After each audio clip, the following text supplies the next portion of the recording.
சிங்கப்பூரில் மீண்டும் பரவத் தொடங்கியிருக்கும் KP2 வகை கொரோனா வைரஸ் தொற்று மக்களிடையே அச்சத்தை ஏற்படுத்தியுள்ளது.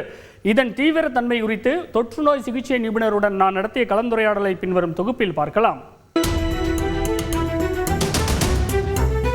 உலகம் முழுவதும் 2019ஆம் ஆண்டின் இறுதியில் பரவத் தொடங்கிய உயிர்கொல்லியான கொரோனா வைரஸ் லட்சக்கணக்கானவர்களை பலிவாங்கியதுடன் அடுத்தடுத்து பலமுறை உருமாற்றம் அடைந்து கடந்த ஓராண்டாக சற்று ஓய்ந்திருக்கிறது.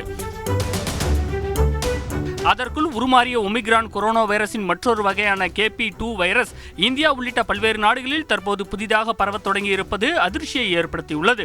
குறிப்பாக சிங்கப்பூரில் மிக வேகமாக பரவி வரும் இந்த வகை கொரோனா வைரஸால் அந்நாட்டில் மீண்டும் முகக்கவசம் கட்டாயமாக்கப்பட்டுள்ளது. சிங்கப்பூரில் கடந்த ஒரே வாரத்தில் சுமார் 25,000க்கும் அதிகமானோர் KP2 வகை கொரோனா வைரஸால் பாதிக்கப்பட்டிருப்பதை அந்நாட்டு சுகாதாரத்துறை உறுதி செய்துள்ளது. தொற்று எண்ணிக்கை கணிசமாக உயர்ந்து வருவதாக கூறியுள்ள சிங்கப்பூர் சுகாதாரத்துறை அமைச்சர் ஓங் ஏ குங் ஜூன் மாதத்தின் மத்தியில் அல்லது இறுதி வாரத்தில் இன்னும் தீவிரமாக பரவ வாய்ப்பிருப்பதாக எச்சரிக்கை விடுத்துள்ளார். ஃபிளட் எனும் புனைப்பெயரில் அழைக்கப்படும் ஒமிக்ரான் குடும்பத்தைச் சேர்ந்த KP2 வகை கொரோனா வைரஸ் மிக குறைவான அறிகுறிகள் கொண்டதாக இருந்தாலும் பரவும் தன்மையில் வீரியம் மிக்கதாக இருக்கும் என மருத்துவர்கள் கூறுகின்றனர். சிங்கப்பூர் மட்டுமின்றி இந்தியாவிலும் மகாராஷ்டிரா, குஜராத், ராஜஸ்தான், மேற்கு வங்கம் உள்ளிட்ட சில மாநிலங்களில் இந்த வகை கொரோனா வைரஸ் ஊடுருவி இருப்பதால் சுகாதாரத்துறை முன்னெச்சரிக்கை நடவடிக்கைகளை தீவிரப்படுத்தியுள்ளது. காய்ச்சல், இருமல் மற்றும் மூச்சு திணறல் ஆகியவை இதன் பொதுவான அறிகுறிகளாக கூறப்படுகிறது. சென்னையைச் சேர்ந்த தொற்றுநோய் சிகிச்சை நிபுணர் டாக்டர் சௌமியாவிடம் பேசினோம். சிங்கப்பூர்ல இப்ப பரவிக்கிட்டு இருக்க இந்த KP2 வகை கொரோனா பாதிப்பு மற்றும் ஒரு வேவ் வருவதற்கான அறிகுறியா? இதை நீங்க எப்படி பாக்குறீங்க? இந்த KP2ன்றது ஒரு ஒமிக்ரானோட சப் வேரியன்ட் தான். இதுக்கு முன்னாடி வந்தது ஒமிக்ரான் வேரியன்ட். அது பெரிய அளவுல பரவச்சே விழிஞ்சு தாக்கம் ஏற்படுத்தல. சிவியரிட்டி ஆஃப் த கேசஸ் ரொம்ப கம்மியா தான் இருந்தது. சோ இதுவும் அதனோட சப் வேரியன்ட்ன்றதுனால ரொம்ப severity of the illness will be very mild only. So பெரிய அளவுல பாதிப்புகள் வராதுன்றதான் எதிர்பார்க்கும். தடுப்பூசி போட்டு பெரும்பாலான மக்கள் தொகையை கவர் பண்ணியிருக்கோம். வேரியன்ட் புதுசா வந்தாலுமே இப்ப இதுவரைக்கும் உருவாகி இருக்கிற இந்த நோய் எதிர்ப்பு சக்தி போதுமானதா இருக்குமா?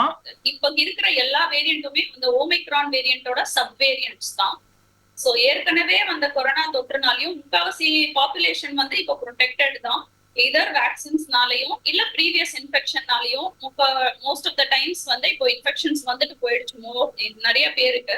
சோ இதனால மேற்கொண்டு திருப்பி கொரோனா வந்தாலும் அவ்வளவு சிவியரான டிசீஸ் வராது அப்படின்னு தான் எதிர்பார்க்கிறது. ஆல்சோ ரொம்ப சிவியரிட்டி யாருக்கு அதிகமா இருக்குன்னா ரிஸ்க் ஃபேக்டர்ஸ் இருக்கிறவங்களுக்கு, வேக்சினே இது வரைக்கும் போடாதவங்க, எதிர்ப்பு சக்தி ரொம்ப கம்மியா இருக்கிறவங்க, கேன்சர் நோயாளிகள், அந்த மாதிரி இருக்கிற பேஷண்ட்ஸ்ல தான் இப்பவுமே இந்த வைல்டான வேரியன்ட்லயே 1-2 கேசஸ் கொஞ்சம் சிக்கா பார்த்து. சோ மறுபடியும் லாக்டவுன் மாதிரியான நிலைமை எல்லாம் வராது அப்படின்னு நம்ம உறுதியா சொல்ல முடியுமா? இப்போ இருக்கிற சிச்சுவேஷன் படி லாக்டவுன் will not help இப்போதைக்கு. ஏன்னா இந்த வேரியன்ட் எல்லாமே மைல்டு வேரியன்ட்ஸ் தான், மைல்டு சிவியரிட்டி ஆஃப் இல்னஸ் தான். இது எனி அதர் ரெஸ்பிரேட்டரி வைரஸ் மாதிரி தான் பிஹேவ் பண்ணுது. சோ இதுக்காக லாக்டவுனோ தனிமை ஃபுல்லா மத்தவங்களை பார்க்காம வெளியே வராம அந்த மாதிரி இல்லாம மாஸ்க் போட்டுட்டு உடம்பு முடியலன்னா வீட்டுல இருந்துட்டு ரெஸ்ட் எடுத்துட்டு ஒன்ஸ் பெட்டர் ஒர்க் ரெஸ்யூம் பண்றது. எனி அதர் ரெஸ்பிரேட்டரி வைரஸ்க்கு என்ன பண்ணுவோமோ அதை பண்ணா மட்டுமே போதுமானது. அதே சமயம் சிலருக்கு எந்த அறிகுறிகளும் இல்லாமலும் கூட KP2 வகை கொரோனா வைரஸ் தொற்று ஏற்பட வாய்ப்பு இருப்பதாக மருத்துவர்கள் தெரிவித்துள்ளதால் மக்கள் விழிப்புடன் இருக்க அறிவுறுத்தப்பட்டுள்ளனர். செய்திகளை உடனுக்குடன் தெரிந்து கொள்ள உடனே சப்ஸ்கிரைப் பண்ணுங்க.